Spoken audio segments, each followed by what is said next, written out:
All right, good afternoon, everyone. On behalf of the Southern Alliance for Clean Energy, I'd like to thank you for joining today's webinar titled Municipal EV Policy and Initiatives. My name is Ann Blair, and I'm the Director of Clean Fuels for the Southern Alliance for Clean Energy. For those of you not familiar with our organization, we are a nonprofit that promotes responsible energy choices that work to address the impacts of global climate change and ensure clean, safe, and healthy communities throughout the Southeast. We are a membership organization, and we would like to acknowledge our members on this call today and encourage those of you who are not members to please join us.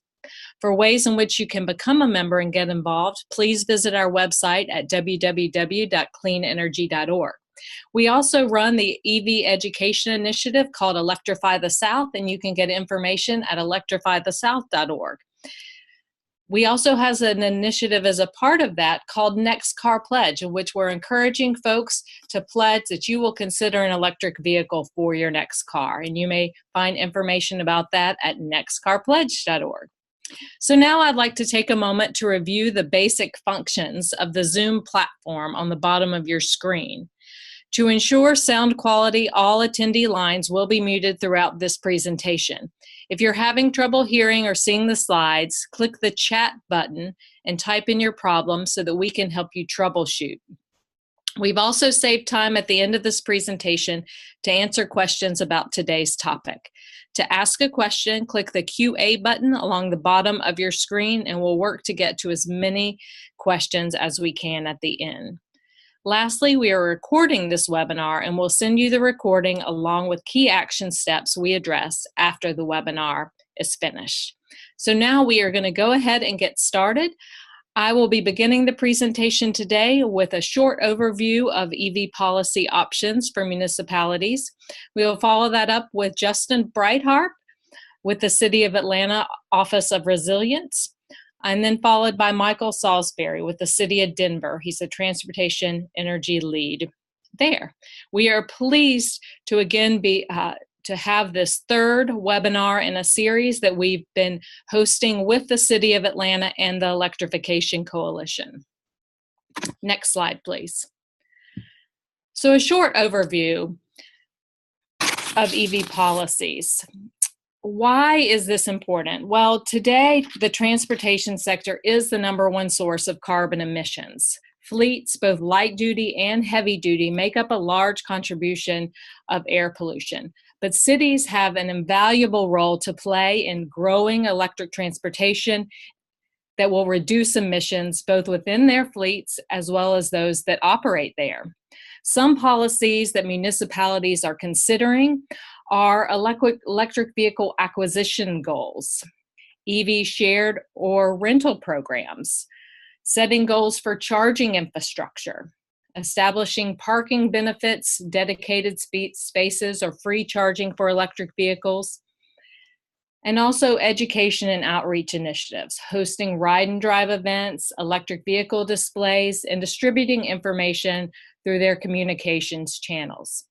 And what we are going to focus on today, however, are some of the ordinances that some of our cities around the country are adopting, specifically featuring the City of Atlanta and the City of Denver. So I'm going to turn it over to Justin Breithart now to go through what the City of Atlanta has done to help encourage electric vehicle transportation, specifically with the passage of their EV Ready Ordinance this past year. So Justin, welcome. Thanks, Ann. So everybody, my name is Justin Breithart, and I work on alternative fuel and electric vehicle fleet management and policy in the Mayor's Office of Resilience. So if you go to the next slide, please. Just to give an overview of what our agenda is for the day. Just going over the Electrification Coalition. So I am a contractor for the Electrification Coalition, which is housed in Washington, D.C. And then I'm their point person here for the City of Atlanta. And then we'll go over just the market here in Atlanta, why we're looking at this ordinance and the public outreach process, as well as the EV Readiness Workbook that was developed out of this. And but as the city of Atlanta does have a 20% goal for electrifying our fleet by the end of 2020. And so as we are looking within our own fleet and our own policies internally to transition towards alternative fuels, we want to see what we can do from a policy and community perspective. So if you go to the next slide, please. So the Electrification Coalition is a nonpartisan, not-for-profit organization dedicated to accelerating the mass adoption of electric vehicles, or EVs. And if you go to the next slide, we'll talk more about some of their programs that they currently have. So with the partnership with Atlanta, they provide data-driven information. We get access to other network of cities, connections to manufacturers and organizations. And since they are based in DC, we do have a set of eyes and ears, if you will, on what's happening at the federal level and ways the city of Atlanta can be proactive. And so another opportunity is they work with the National Joint Powers Alliance and notify us of any available contracts, and there are some with infrastructure, telematics, and vehicles. And some current programs with the Electrification Coalition is Drive Electric Northern Colorado, the City of Rochester, New York EV Accelerator, Smart Columbus in Columbus, Ohio, the Energy Secure Cities Coalition, which the City of Atlanta is a part of, and then of course the City of Atlanta Partnership. So they've been a big strategic partner in just all the work that we've been doing, and then part of that is why I'm here with the city and ways to advance further electrification. So if you go to the next slide, please. So the state of Georgia currently has 21,000 electric vehicles on the road, and with about 80% being in the Atlanta metro area. We were talking with residents, community members, wanting more of that need. And then working through Clean Cities Georgia, we saw that the Department of Energy projected 225,000 plug-in electric vehicles in the Atlanta metro area by 2030. And we were looking at retail, office spaces, apartments, and condos, which would target that workplace charging and at-home charging, which is about 80% of EV drivers where they are charging, and then opportunity charging if you're just out and about. So with all of that, we were looking to say, well, we need to figure out EV-ready policies. And if you look at the two pictures on the right, you'll see PlugShare as an example. But these are the known publicly available charging stations. And the metro area at the top, and then at the bottom is the city of Atlanta. And so we're trying to figure out ways to increase that number, especially on the south and western sides of the city. So, and we do believe this policy is a good first step. And so if you go to the next slide, please. So just an overview of this enacted ordinance. It passed November 20th of 2017. And it applies to all new construction. So that's groups A, which is assembly, such as churches, group B, which are buildings, like that workplace charging, E, which is education, such as schools, I, institutions, which are more like universities, M, mercantile, which is that retail, R1 and R2, which are multifamily units, so apartments, R3, which is residential, such as single family, two family, and condos, and then S2, which is parking garages. And so we actually did make revisions to the ordinance in March of this year, and it was actually to include the S2 group, just to make sure everything was covered. But for new commercial, which is everything except R3, 20% of the new parking must be EV ready. And that means that if you add 20 new parking spaces, 20% of those need to be EV ready. However, and it also applies to expansion of existing parking. So if you have 200 parking spaces currently already, and then you are adding a new 20. Only the new 20 must be EV ready. And the way that the ordinance is written, there is opportunity for power sharing capabilities. And I believe some cities have already been looking at that or have, that's been worked on now. But we did want to allow that flexibility within our ordinance. We did amend the electrical code. So the reason why we did that is the ordinance, we have in Atlanta, which are called CIDs, or Community Improvement Districts.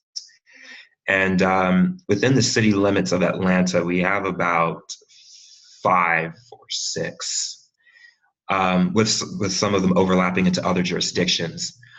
And some of them already had their own policies for EV ready. Ours was more comprehensive. So we amended the electrical code, which would apply to all of these CIDs as well as the rest of the city, which is why we went that route. And so what is EV ready? And that means there would be a raceway continuous from the branch circuit to the future parking spaces. It cannot be less than 1 inch, and it will have a pull rope or line to where when they do add the physical charging stations, they can pull it through.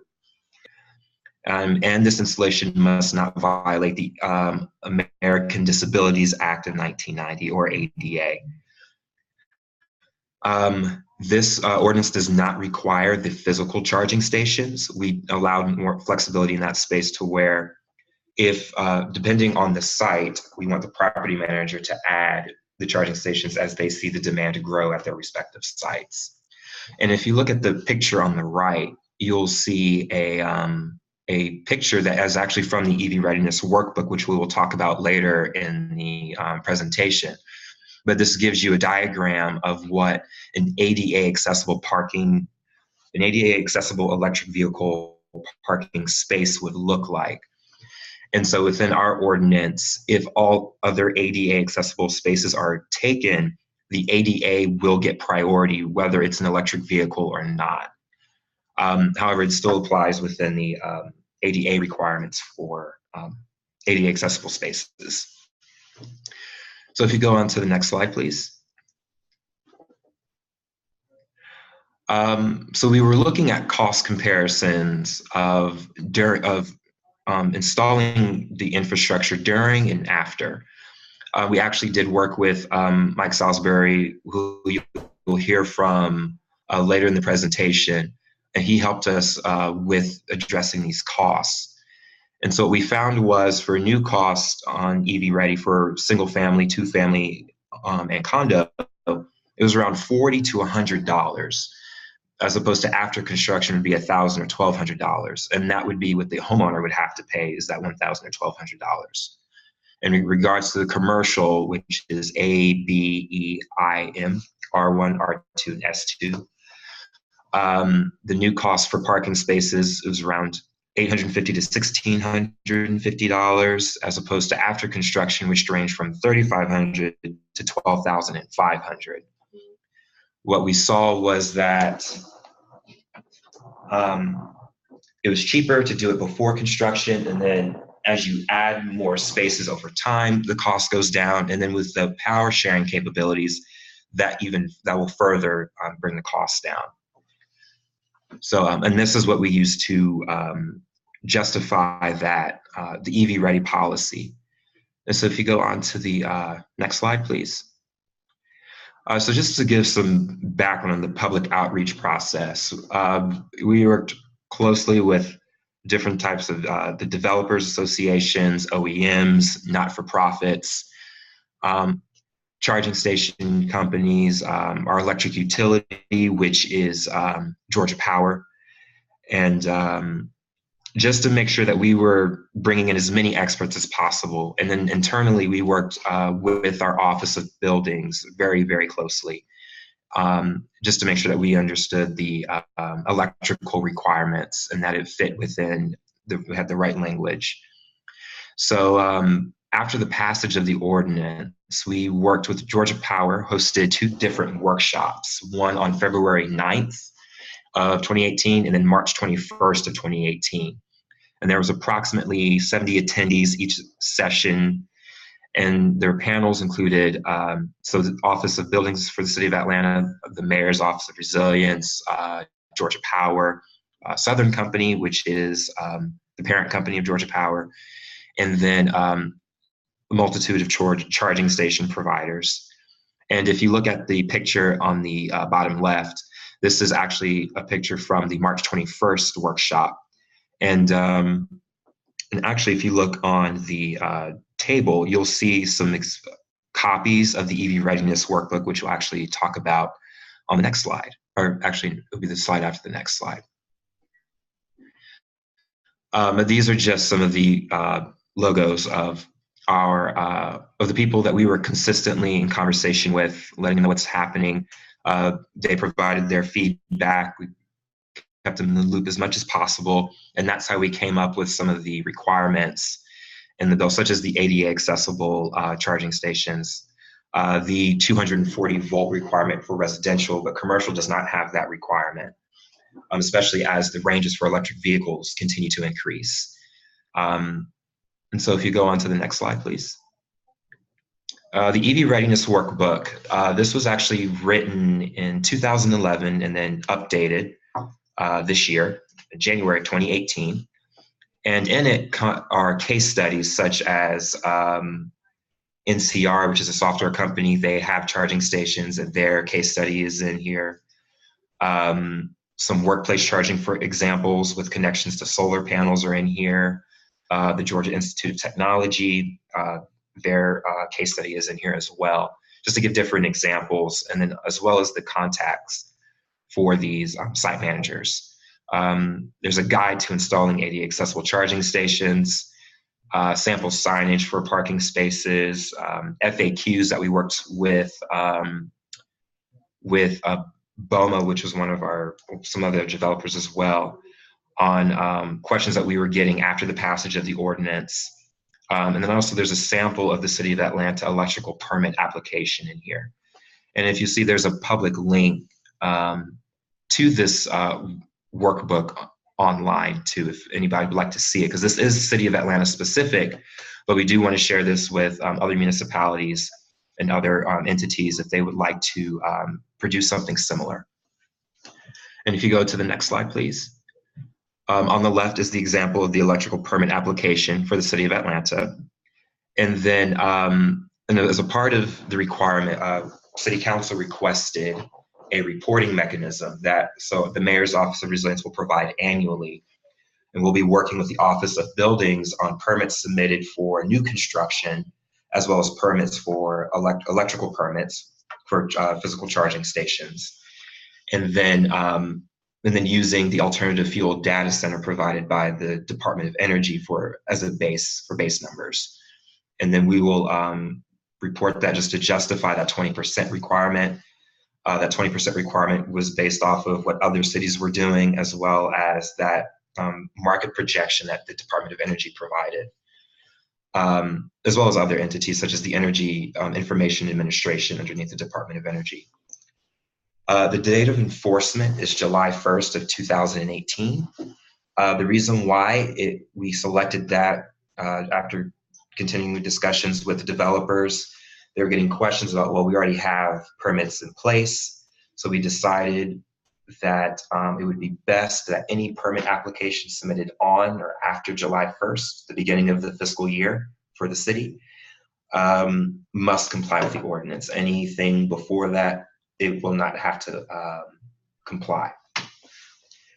And if you go on to the next slide. Just to give this is my contact information, as well as Ryan Daly with the Electrification Coalition. But so the City of Atlanta is transitioning towards electrifying its own fleet. We are looking at other opportunities to bring more community awareness around electric vehicles, as well as support the growing number, because in that same Department of Energy report that projected the 225,000 electric vehicles, it listed Atlanta as one of the most battery electric vehicle leaning markets. So we want to make sure the city is being as proactive as possible.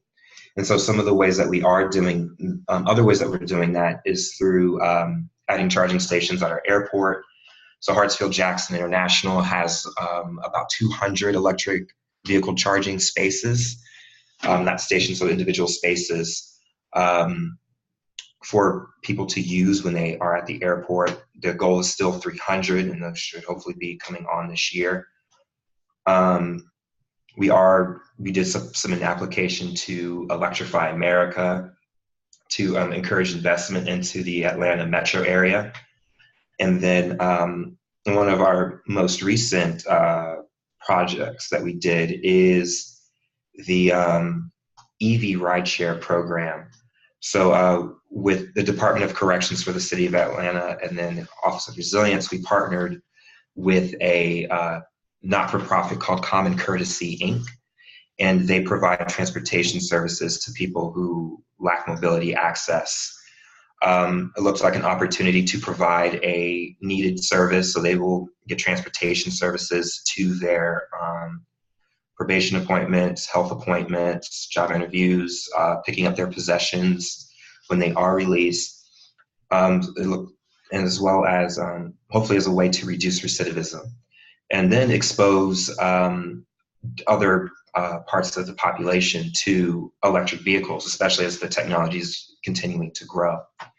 It'll be a 6-month pilot, and hopefully we'll be able to share some of that information later on how that is going. But yeah, and that's City of Atlanta. That's what we're doing now and what we're currently doing. We are always looking for opportunities to continuing on the electrification and the growth of alternative fuels in general. So, and with that, I think I'll give it back to Ann. Thank you. Thank you so much, Justin, for sharing your experience and the great work of the City of Atlanta. Our next speaker is Mike Salisbury. He's the Transportation Energy Lead with the City and County of Denver, Department of Public Health and Environment. He previously was the Senior Transportation Associate at the Southwest Energy Efficiency Project, where he developed qualitative analysis on the costs and benefits of different policy options in the transportation sector. Welcome, Mike. Thank you very much, Ann. Really, thanks for hosting me today at this webinar. I'm really happy to be here. So yeah, I work at the City and County of Denver, and I'm in the Public Health and Environment Department, as Ann mentioned. So it's kind of a broad portfolio. It's like kind of all things electric vehicle related in the city. So I work both supporting the city's internal efforts to promote electrification. So looking at the city's fleet, looking at charging stations that the city can put in on city property, then also on the same, also working to promote vehicle electrification from the city's residents and any kind of people who work in the city. So kind of both a kind of internal and also a public facing focus to my work. If you go to the next slide, please. And so because I'm in the Public Health and Environment Department, and the city as well, but generally we're very focused on health, the health of our citizens, and climate is a very important consideration too. So the lens we tend to look at our electrification projects is we see this as a way for us to achieve our greenhouse gas reduction goals. And this is important because I think Ann had mentioned that transportation nationally is the largest share of emissions. And then in the city of Denver, it's the second largest share, 26% there you can see. And we feel like it's just going to go up and up as the electricity sector becomes cleaner over time. It's getting much cleaner very quickly here in Colorado. That share of transportation emissions is going to keep on going up. So vehicle electrification is a really critical strategy for us. Next slide, please. And then this is kind of the same story when you look at our criteria pollutant emissions, nitrogen oxide and VOCs. These are the two precursors to ozone. Vehicles make up the largest share of those two pollutants. So it's really, both from a climate and a public health standpoint, we're really looking at electrification to be kind of the main path forward for us to reduce these harmful pollutants. Next slide, please. So these are just very quickly some of the goals that kind of guide our efforts. Is we have kind of those short-term goals to meet in 2020, and then also very, I think, aggressive long-term goals. Long-term, looking 80% reduction in greenhouse gases overall for all city operations and citywide, and then also that by 2050, at least 80% of the light-duty vehicles that are registered in Denver will be EVs. So those are kind of our kind of goals that kind of set out what we're trying to do. So next slide, please. And so I think there's a couple, I want to talk about how we meet, looks like those percentages did not translate very well. So imagine, if you will, those are all nice percentages at the end of the bar graph. Anyway, this is, the first way we need to meet these goals, or we're going to do vehicle electrification, is cleaning up the electricity supply. So right now, still in Colorado, we have, for our utility Xcel has about 45% of electricity coming from coal. What is very exciting is that the electricity mix is getting much cleaner. So by 2026, Xcel anticipates that over half of electricity will be coming from renewable sources.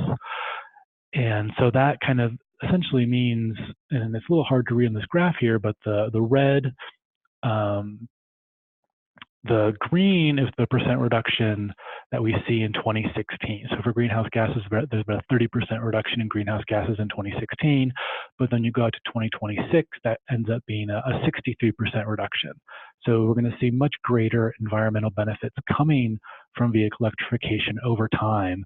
And the city itself actually has a commitment to move towards 100% renewable electricity. We haven't finalized a firm date for that goal yet, but it will be, imagine the benefits will become even greater as we move towards even greater cleaner electricity supply. So the first step is really trying to focus on, clean up that electricity source so we have a really clean fuel source for the vehicles. The next slide, please. And then the next there's a couple different kind of areas I like to think of when I'm thinking about what the city is doing to promote electric vehicles. And the first one is around education and awareness. And it's really critical that, our residents know about electric vehicles, understand what they are, what they can do. And so this is a campaign that we launched last year, the Pass Gas, Drive Electric campaign, that we tied it to some ride and drive events, some events around Drive Electric Week last September. So this is kind of the city's effort to kind of, think creatively and get people to pay attention to electrification and kind of learn more about, what these vehicles are capable of doing and how they can fit into people's lives. So that's one big component of what we're trying to do. The city is kind of get our residents knowledgeable about these vehicles. Next slide, please. And the next kind of lens when I'm thinking, is trying to think about how do I increase access to electric vehicles? And we're trying to really think about, not just the, an individual going out and purchasing their own vehicle, thinking about access in a way that is going to get more people exposed to EVs. So, maybe someone's electric vehicle is actually going to be a bus, the transit system is their way of getting around. So we're trying to electrify as much of the transit system in Denver, and there's a fleet of about 30 electric buses already in the city of Denver, and working with our local transit agency to try to increase those numbers and get some more electric buses on the road. We're also looking at car share options, so making electric vehicles available as a mobility option for people who may not have a car, so kind of increasing the availability that side. And then one of the big projects we're working on right now is a Rideshare Program. We're partnering with several other cities, Seattle, Portland, and New York City, with Department of Energy funding, is to do a program around supplying some fast charging stations that will be used by Uber and Lyft drivers who will be driving Chevy Bolts. So the idea is to really provide this fleet of electric vehicles, provide them with some dedicated fast charging infrastructure to give these drivers the kind of comfort of having the potential to easily recharge their electric vehicle. So we're actually just starting to finalize our contract with that and hope to have some charging stations and vehicles on the road early 2019. So again, trying to expose not just the drivers of those vehicles to electric vehicles, but also all the people who are going to be riding in them. So all those miles spent in the Uber and Lyft cars with the passengers is another great kind of exposure to electric vehicles. Next slide, please. And then just kind of the city is trying to think, access to charging. This map on the left here shows kind of downtown Denver, and it shows kind of the location of most of the charging stations owned by the city. So I think this is kind of a really good reflection of our initial efforts around supporting electric vehicle charging have focused in more of this downtown area, and I think that makes a lot of sense. That's where a lot of people are living, working, so it makes sense to focus on there initially. What we're interested in doing now is kind of thinking, okay, how can we provide better access so that at the end of the day, we want everyone in the city to have convenient access to charging. And so we're looking at things like, more workplace charging, more charging at multifamily units, things like, possibility things like doing fast charging stations in denser areas that may not have people don't have garages, or there's lots of apartment units. So really trying to think of how moving beyond this kind of downtown, but offering more charging stations throughout the city, and not just focused on the central business district. And then one pilot we have going on right now is we've just installed our first on-street charging station. So this is in the right of way. And so it's just on-street parking, and we're kind of testing it out to see how it works and as a kind of pilot, and then hopefully be able to advance that and try to find other locations where it might make sense to provide on-street charging. Next slide, please. And then a couple policies to talk about. We also have a building code. Unfortunately, ours is not yet as aggressive as Atlanta's. It just covers right now single and two family homes. And this was passed back in 2015. And we're hoping in 2019, the city is going to be updating its building code again. And we're going to take a shot at getting something more along the lines of what Atlanta has with multifamily and commercial properties covered as well. So that's a big policy we're working on. And I think we are really focused on working with our utility. We've just signed a memorandum of understanding with Xcel Energy, our utility. And this kind of covers a wide range of different projects the city is interested in, not just vehicle electrification. One of the big elements of this, as I mentioned earlier, is the city is trying to figure out how can the city itself move towards 100% renewable electricity, but also really trying to partner with our utility and think creatively about what role, how can we partner together to help advance electrification. So maybe there's, doing some make-ready work with the utility, having the utility serve and help us out with electrification of our fleet, have the utility make some investments in some hard-to-serve areas. So we're really exploring options with our utility, trying to make sure that we're getting the most out of that relationship. And then finally, our fleet goal. So our goal is to have 200 electric vehicles in Denver's fleet by 2020, and we're working on that, and we're trying to find creative ways to get as many of these vehicles electrified so that Denver is kind of walking the walk and not just trying to get other people to do stuff, but doing our own efforts, increasing our own efforts to electrify the city's fleet. Next slide, please. And that's just kind of the end of my presentation. And just thanks again for hosting me today. Appreciate it. Thank you so much, Mike. Pleasure to hear the story of what is happening there. So just want to remind everyone, if you have a question, click on the Q&A button at the bottom of your screen that should pop up if you scroll to the bottom, and feel free to type in a question there. The first question goes to Mike. In terms of your fleet goals, what percentage of the goal is for light duty replacements versus heavy duty, and what are you all doing to address heavy duty vehicles? Sure. So the goal right now is that the 200 vehicles, that is focused solely on our light duty vehicles. I think that we're starting to look at the heavy duty vehicles. So there's, not trying to find use cases where it might work. If there's going to be something maybe like a trash truck or something else that's city operated.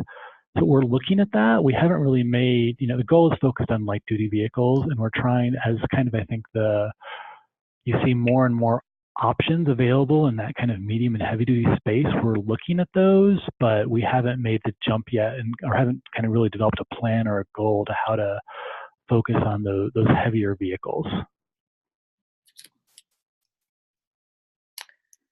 Great, thank you. Next question. Does the single family EV SE infrastructure requirement require a larger electrical panel? If so, did you receive significant pushback from home builders? Is that for Mike or Justin? Either one of us. Either one of you. Feel free to take it. Yeah, no, this is Mike. It does require that the panel be able to support that, I think in our case, up to at least a 20 amp circuit for a future charging station. And there was definitely a little bit of pushback, but we actually worked with developers and the home builders to kind of find something that everyone could be amenable to, so that we were, kind of did some analysis around what's the average panel size of a new single family home, and kind of how can we find a range of the amps that are not going to necessarily always, generally bump up to the next larger panel size. So we kind of it was a collaborative process, I think, not unlike what Atlanta was talking about, Justin was talking about, is like really, trying to bring them to the table. And they, initially weren't, I guess, super excited. They, they don't appreciate new requirements, but I think we were able to work with them and find something that made everyone relatively happy. So some pushback, but we were able to work with them to, I think, make everyone okay with the ordinance. Yeah, and this is Justin from Atlanta. In our ordinance, it requires 240 volt 40 amps. So, I mean, we kept them in the loop, but I mean, there was still pushback, but we were just trying to emphasize the cost savings over time, and that's kind of how we moved forward with that requirement for single family. Thank you both. Another question for either one of you or both. What emphasis, if any, have you placed on level 1 charging for home or workplace charging as a way to save money on infrastructure?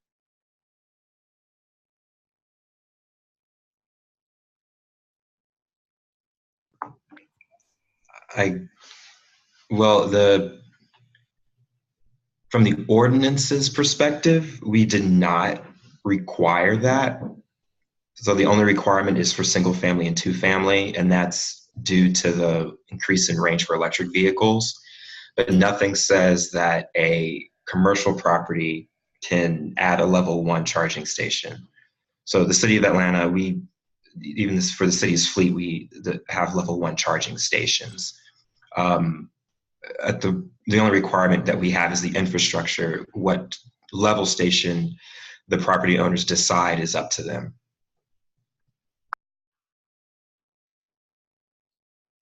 Thank you.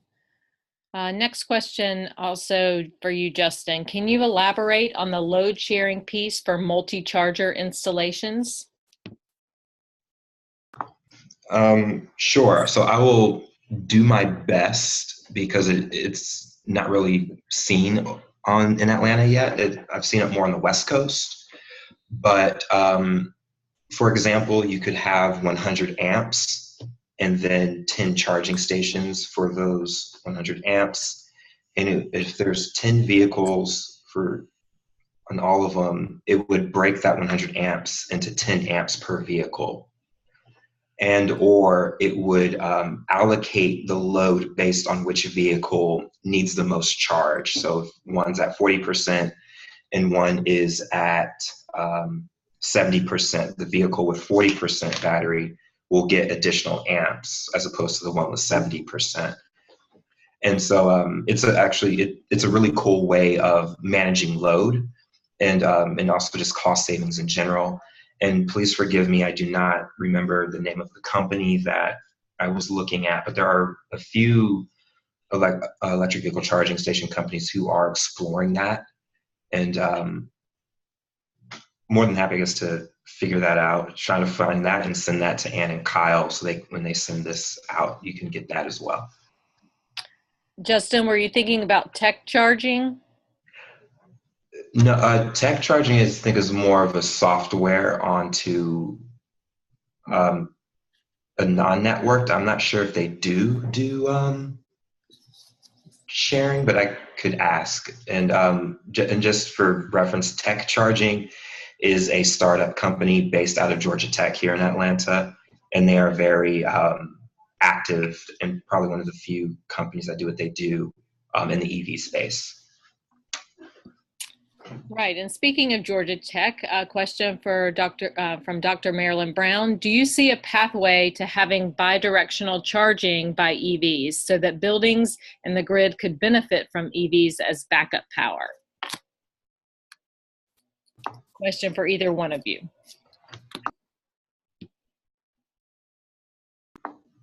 This is Mike. I mean, I think absolutely. I think there's a pathway. I think that it's hard to see from the city's perspective. You know, we're just trying to get the one directional right now, and I think understanding, you know, I think eventually we see that being the place that this whole world is going, but we don't think we're quite there yet where the city is, you know, really thinking about that. But I think absolutely when you look at the market and what the value that bidirectional will have eventually when there's enough EVs on the grid, I think that's the future we're envisioning. We don't feel we're quite there with that technology right now for the city's purposes. And I agree with everything that Mike said. It is a process. But there is an opportunity with the City of Atlanta's 100% clean energy plan, as well as strong partnerships with your electric utility on that conversation.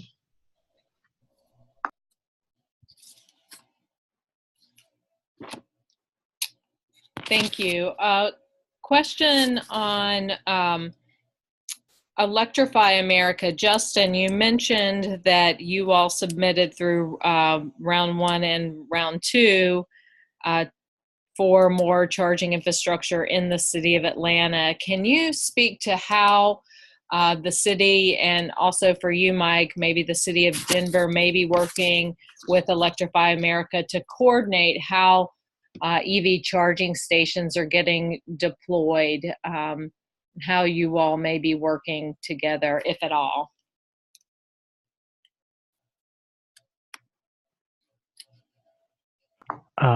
Sure. This is Mike. I think that, you know, we like Atlanta, we submitted comments to Electrify America for their round 1 and round 2. I think it's been challenging. I think Electrify America has kind of they're doing their own thing, and they've kind of given us some vague outlines of what they're going to do, but it's been a bit of a challenge as a city and also just regionally as we are, you know, working with our neighboring cities and other groups to plan EV charging. We kind of find ourselves reacting to what we think Electrify America is going to do.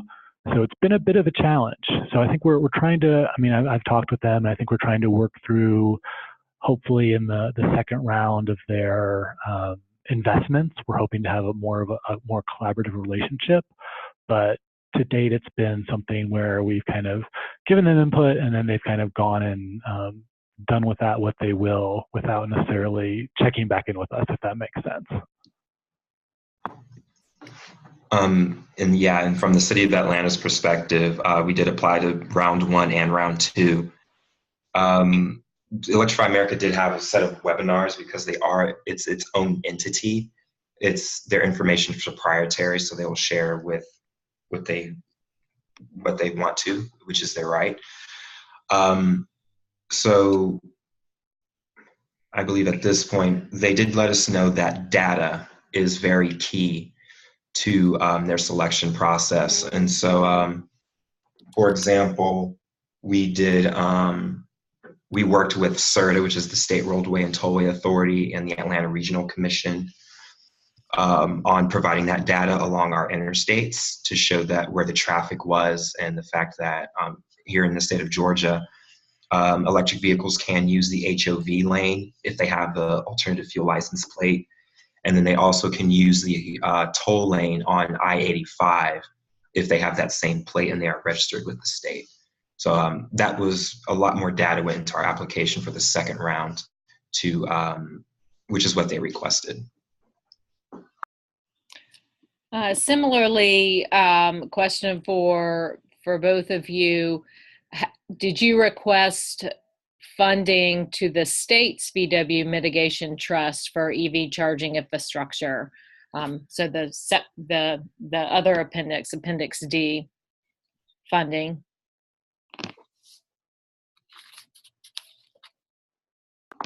Go ahead, Justin. Well, for the state of Georgia, we worked more with our external partners on that, but such as Clean Cities and actually Ann with Southern Alliance for Clean Energy. The state did select it. Unfortunately, the state did not put any money towards infrastructure. It all went towards clean diesel buses and clean electric, and a couple of electric buses. So I believe there's still a comment period. So Ann, please correct me if I'm wrong, to where we can show that. But I think the positive side is, since there is an interest in electric buses, there's a case to be made to allocate some of that money towards charging infrastructure. And here in Colorado, we actually were good. We were lucky, or not lucky. We worked really hard, and we got the state settlement. Here it includes up to 15% of the money, about $10 million, to go towards light duty charging. So we're actively, figuring out.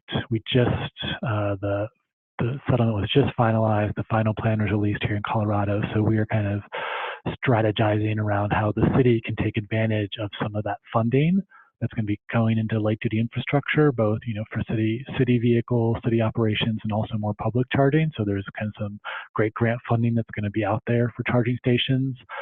And then we're really looking. I kind of talked about the partnerships, trying to partner with our transit agency, maybe even our school district here in Denver, on those heavier duty vehicles that I think that the buses are a great example of, where there's a great use case, a really compelling argument for electrification right now with school buses and transit buses. So we're really trying to partner with those, our school districts and our transit agency, who really have these huge, large fleets of buses, and trying to get them as engaged as possible with the Volkswagen process here in Colorado.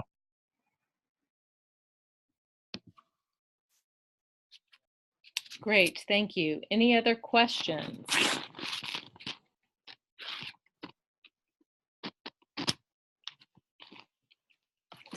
All right, well, thanks again, everyone, for joining us today and for your thoughtful questions. Today's presentation has been recorded, and we will send you a link to that recording once it has been processed. If you enjoyed today's presentation, again, please consider joining SACE so that we can continue to work towards a clean transportation solutions in the Southeast. And if you would like to be subscribed to any of our electric vehicle newsletters, please go on to nextcarpledge.org or electrifythesouth.org, and we will get you subscribed to those newsletters. Again, thank you so much for joining today. Have a great afternoon.